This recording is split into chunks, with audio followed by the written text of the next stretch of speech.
I still to this day, whenever I see someone in a jersey, like I saw someone last summer, Boston Celtics uniform head to toe, the ups, white ups with some, so the high socks, high Nike socks. So I feel like the throwback culture is so in stone in New York. That's one of the things when it gets hot out.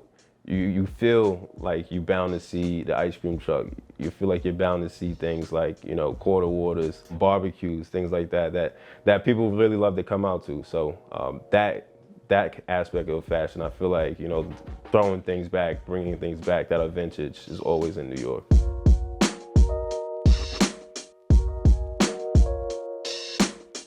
This is Scott B. King, and you're watching Emerging NYC. I first got into fashion and streetwear when I was a child, around the age of maybe 5 or 6 when I started going to school. My grandmother was the one who raised me when I was a kid until she passed away, unfortunately. But, she always, would spoil me. I'm not gonna lie, I was definitely a grandma's boy. That was all that's still in me.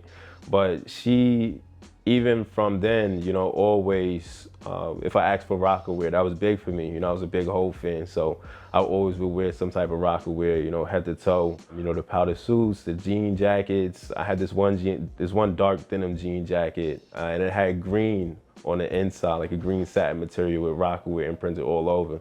I think I still have that jacket, but like from then on, it was just sky's the limit. So it's a semi-social club. But so with this one, I wanted to create something, and this is one of those projects that I want to really bring to the light, the semi-social club aspect, because I want it to be a safe environment or a safe space for Black creatives and dreamers, just to come together. And when I say creatives and dreamers, it's like, there's a balance in the world. A lot of people don't have the tools or the resources to bring their ideas to life, and that's where the creatives come in. But the dreamers are the people who see the future, and they see it differently than, of course, many others may see it. So that's where I want to bring it together and create this event for, Black creatives and designers or just Black people to come together and just throw ideas, get inspired, and just see, that there are other people around that they can network with and bring their ideas to life. Scott's always been a cool guy. I was just telling my boyfriend, like, he's always been a cool guy, very fly, very chill, very laid back. And when he started it, I was like, that makes sense. Like, Scott's a cool guy. He was dressed as cool. And then to see him, like, expand the brand in 3 years, like, the sweatsuit, I swear by the sweatsuit. Like, I'll put that sweatsuit up against anybody, Adidas, Nike, whoever. Like, Scott's coming for them. What Scott is doing is great because he took something that he believed in and created from something that was so small, and now it's becoming bigger and bigger. And to see this is just amazing. And it's easier to support his brand because, all his stuff is fire. Around maybe 2017, maybe 2018 even. It was right around the time when my son was born. So that's what really was like, it was a reality check for me. If I'm doing this, I got to do it right. I can't just, half-ass it, So that's when, I was already playing with the name Envy. I was going through things mentally, just on the side, like personal things that really influenced the name. Just naysayers, people thinking, you can't do this, you can't do this. Oh, you're about to have a kid, you got to settle down even more when it comes to what you can explore or create in the world. But for me, I felt there's an opportunity to find that fuel and that passion even more. That passion became a burning passion to just succeed with this. So, I started Envy, never looked back, and, now here we are, 2.5, almost 3 years later. So with this one, it talks about persevering and enduring. So, a lot of us, especially, Black men, I feel like we go through so much with, we see on the media, we see everyone just, losing their lives literally over nothing, whether it's police brutality or anything, And Tyson, he's a prime example of that. He had a whole bunch of he had a court case about him. He had a lot of naysayers just coming at his neck, and then he even tapped in with Nation of Islam for a little bit. He got some heat because of that. But, I just wanted to do a piece that was dedicated to him because he was a true champion, to be honest. Like, he overcame all of that personal stuff. And even in the ring, at a time where, it was black versus white still. And, he's still reign champion. So that I just took my hat off to him. My guy was on fire for a minute, so I just had to put the flames back there, and that was it, Envy was a name that I went with because, like I was saying, there was so many naysayers saying that I couldn't do this, couldn't do that. But for me, it felt like internally, it was like, you know what? I was kind of giving into that, unfortunately.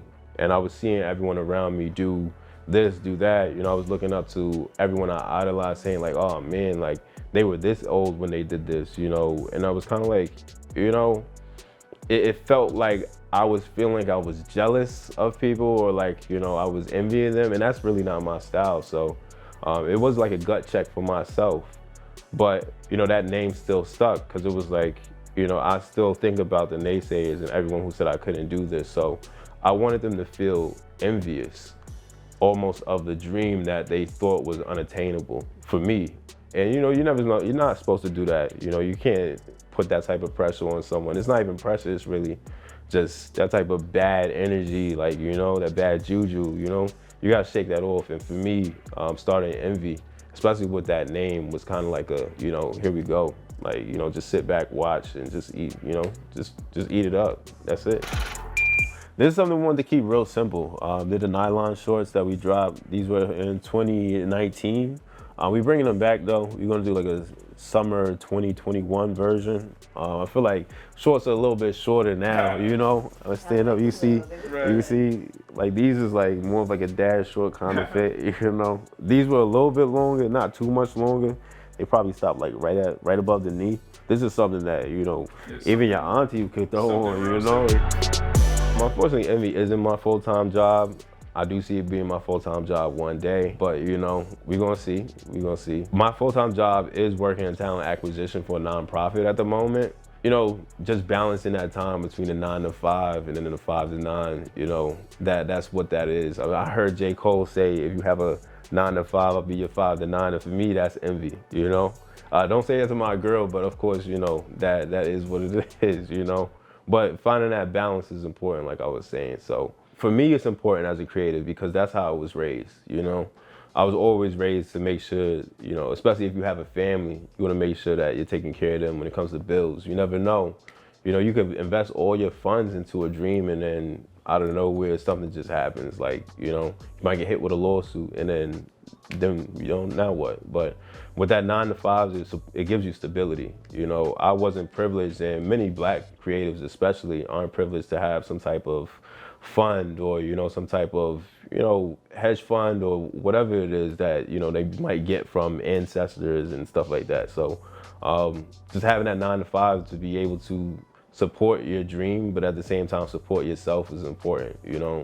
Anyone who goes a different route, my hat's off to you.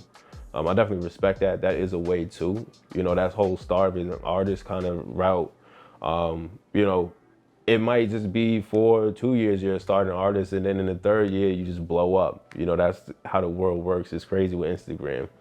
Either route is fine, but I definitely want to say just have a plan if you're going to do either one, because you got to be able to balance it either way. Man, New York, what comes to mind? I feel like just that New York City minute culture. Everything just moves so fast. The culture itself, where you could walk down the street and literally see maybe 4 or 5 different types of people, and you never know what their background is, Aside from that, being in fashion, I'm always people watching, unfortunately, on the train, just taking in what people are wearing. Everyone has a story to tell.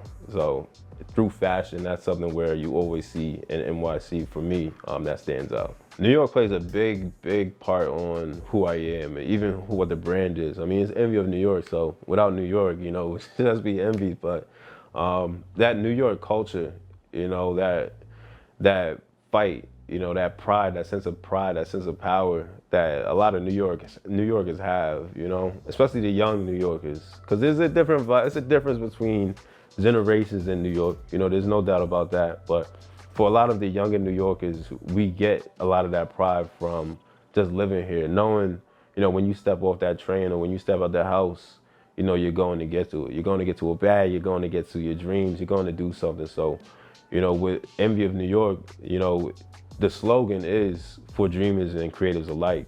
And that's because of a lot of what New York has done for me. It's providing me with an opportunity to chase my dreams, to be surrounded by family, by loved ones, by friends, all to, at the end of the day, come together and create something that's magical.